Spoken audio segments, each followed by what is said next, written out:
ಕಲಬುರಗಿಯಲ್ಲಿ ಮಹಿಳೆಯರಿಂದ ಪಾಕಿಸ್ತಾನ ಧ್ವಜ ರಕ್ಷಣೆ ವಿಚಾರವಾಗಿ ಅಬಕಾರಿ ಸಚಿವ ಆರ್.ಬಿ. ತಿಮ್ಮಾಪುರ ಪ್ರತಿಕ್ರಿಯೆ ನೀಡಿದರು. ರಸ್ತೆ ಮೇಲೆ ಅಂಟಿಸಿದ ಪಾಕಿಸ್ತಾನ ಧ್ವಜ ರಕ್ಷಣೆ ಮಾಡಿದವರನ್ನ ಯಾರೇ ಇದ್ರೂ ಕೂಡ ಬಂಧನ ಮಾಡಲಾಗುತ್ತೆ. ರಾಷ್ಟ್ರ ದ್ರೋಹಿಗಳು ಯಾರಿದ್ದಾರೆ ಅವರಿಗೆಲ್ಲ ಶಿಕ್ಷೆ ಆಗಬೇಕು ಅಂತ ಹೇಳಿದರು.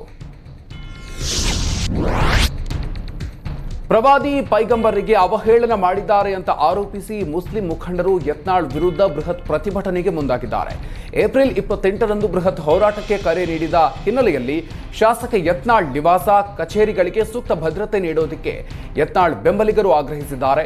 ಹೆಚ್ಚುವರಿ ಪೊಲೀಸ್ ವರಿಷ್ಠಾಧಿಕಾರಿ ರಾಮನಗೌಡ ಅವರನ್ನ ಭೇಟಿ ಮಾಡಿದ ಯತ್ನಾಳ್ ಬೆಂಬಲಿಗರು ಸೂಕ್ತ ಭದ್ರತೆಗೆ ಮನವಿ ಮಾಡಿದ್ದಾರೆ. ಇನ್ನು ಪ್ರತಿಭಟನೆ ನೆಪದಲ್ಲಿ ಕೋಮು ಸಂಘರ್ಷಕ್ಕೆ ಮುಸ್ಲಿಂ ಮುಖಂಡರು ದಾರಿ ಮಾಡಿಕೊಡುವ ಸಾಧ್ಯತೆಯಿದ್ದು ಸೂಕ್ತ ಮುಂಜಾಗ್ರತಾ ಕ್ರಮಗಳನ್ನು ತೆಗೆದುಕೊಳ್ಳುವಂತೆ ಆಗ್ರಹಿಸಿದ್ದಾರೆ.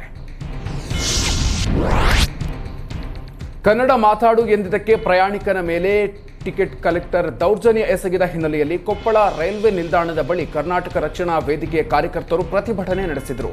ಕನ್ನಡ ಮಾತಾಡು ಎಂದಿದ್ದಕ್ಕೆ ಹಂಪಿ ಎಕ್ಸ್ಪ್ರೆಸ್ ರೈಲ್ನಲ್ಲಿ ಟಿಕೆಟ್ ಕಲೆಕ್ಟರ್ ಕೊಪ್ಪಳದ ಪ್ರಯಾಣಿಕ ಮೊಹಮ್ಮದ್ ಭಾಷಾ ಅನ್ನೋರ ಮೇಲೆ ಹಲ್ಲೆಯನ್ನು ನಡೆಸಿದ್ದಾನೆ.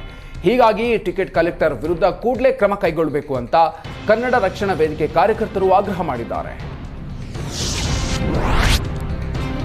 ಶ್ರೀ ಕ್ಷೇತ್ರ ಧರ್ಮಸ್ಥಳದಿಂದ ನಡೆಸುವ ಸಮಾಜಮುಖಿ ಕಾರ್ಯಕ್ರಮಗಳ ಕುರಿತು ಬೆಂಗಳೂರಿನ ಎಂಜಿ ರೋಡ್ನಲ್ಲಿರುವ ರಿಟ್ಸ್ ಕಾರ್ಲ್ಟನ್ ಹೋಟೆಲ್ನಲ್ಲಿ ಕಾರ್ಯಾಗಾರ ನಡೆಯಿತು. ಮುಖ್ಯ ಭಾಷಣಕಾರರಾಗಿ ಚಿಂತಕ ಚಕ್ರವರ್ತಿ ಸೂಲಿಬೆಲೆ ಭಾಗಿಯಾಗಿದ್ದರು.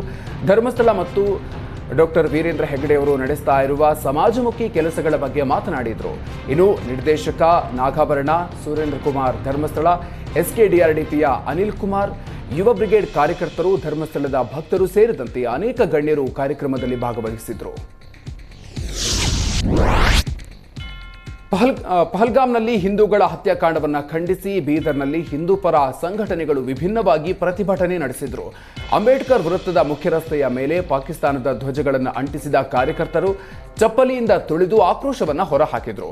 ಪಹಲ್ಗಾಮ್ನಲ್ಲಿ 26 ಮಂದಿ ಅಮಾಯಕರ ಜೀವ ಪಡೆದ ಉಗ್ರರ ವಿರುದ್ಧ ಕ್ರಮ ಕೈಗೊಳ್ಳುವಂತೆ ಆಗ್ರಹ ಮಾಡಿದರು. ಪಡಿತರ ಅಕ್ಕಿಯಲ್ಲಿ ಕಲ್ಲು, ಮಣ್ಣು, ಗಾಜಿನ ಪುಡಿ ಪತ್ತೆಯಾದ ಘಟನೆ ಮಾಗಡಿ ತಾಲೂಕಿನ ಮಂಡಿಗಾನಹಳ್ಳಿ VSSN ನ್ಯಾಯಬೆಲೆ ಅಂಗಡಿಯಲ್ಲಿ ನಡೆದಿದೆ. ಸರ್ಕಾರದ ಸೀಲ್ ಇಲ್ಲದ ಕಳಪೆ ಅಕ್ಕಿ ಮೂಟೆಗಳನ್ನು ಪೂರೈಕೆ ಮಾಡಲಾಗಿದೆ ಅಂತ ಆರೋಪ ಮಾಡಲಾಗಿದೆ. ತಿನ್ನಲು ಯೋಗ್ಯವಲ್ಲದಂತಹ ಅಕ್ಕಿ ವಿತರಣೆ ವಿರುದ್ಧ ಸಾರ್ವಜನಿಕರು ಆಕ್ರೋಶವನ್ನು ವ್ಯಕ್ತಪಡಿಸುತ್ತಿದ್ದಾರೆ. ಗುಣಮಟ್ಟದ ಅಕ್ಕಿ ವಿತರಣೆ ಮಾಡಿ ಕಳಪೆ ಅಕ್ಕಿ ಪೂರೈಕೆ ಬಗ್ಗೆ ಸಮಗ್ರ ತನಿಖೆ ನಡೆಸಿ ತಪ್ಪಿತಸ್ಥರ ವಿರುದ್ಧ ಕ್ರಮ ಕೈಗೊಳ್ಳಬೇಕು ಅಂತ ಒತ್ತಾಯಿಸಿದ್ದಾರೆ.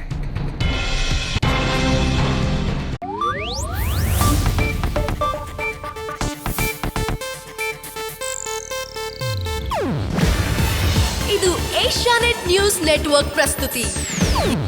ನೀವು ನೋಡ್ತಿದ್ದೀರಾ ಏಷ್ಯಾನೆಟ್ ಸುವರ್ಣ ನ್ಯೂಸ್.